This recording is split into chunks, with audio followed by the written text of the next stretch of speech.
Hello everyone. I wanted to thank you all because I got so many comments on my last video. If you haven't seen it yet, it has some really good information in it on why your computer might not be running as well as it could be. Today we'll be going over all of your amazing comments and talking about them. I will be going over the top 5 comments, so without further ado, let's go.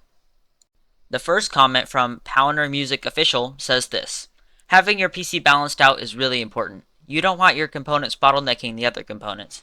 Your PC is just as good as your weakest or slowest component. This is really good advice. You have to remember that when buying parts, you want to balance out your parts. If you don't, this can lead to suboptimal performance. If you don't know what parts are good with each other, then research is the best thing you can do in that situation. And thank you again, Powder Music Official, for commenting. The next comment from Gorilka Co. says that they prefer hard drives over solid-state drives, or SSDs. They were saying that hard drives are more reliable and cheap, and that SSDs aren't often as fast as advertised. They also say that they like it when it takes longer to boot things for some reason. This opinion is a little weird, but not necessarily bad, and building computers is really up to your personal taste or what you want or need in a system.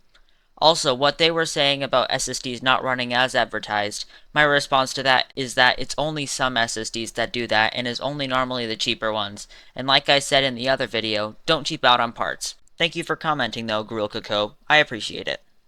This comment seems to disagree with me when I say not to cheap out on parts though. A comment from Fady9726 says that they recommend cheaping out on a motherboard if it has all the features you need. I agree with this, although you never know if you might want RGB or something like that in the future. Up to you though. If you really want to cheap out on a motherboard, then make sure it has an M.2 slot if you're going to use those, and 4 RAM slots so that you can use dual channel like I talked about in my last video. Thank you Fady9726 for commenting. This next comment comes from NoobGame61. This comment is really long, so I'm not going to go over all of it. They said you needed parts that are up to date and proper because they once got a not so good laptop.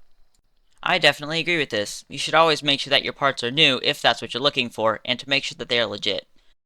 Thank you NoobGame61 for commenting. A comment from Nico Blue actually taught me something. It says that PSUs or power supplies don't push power, the parts in the computer draw power. This means that the power supply can't give too much power. The real thing you want to look out for in a power supply is reliability and efficiency when it comes to power used. I really don't have much more to say other than this is really good information to have. I was also wrong in my last video in my power supply part, so I apologize. Thank you Nico Blue for commenting and giving me more information so that I can teach other people in the future.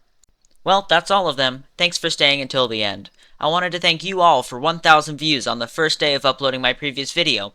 I think right now it's getting close to 1.9, so thank you guys so much. I didn't think my video would blow up that much, and it really made my week. I hope you all amazing people have a great day, and I will see you all later.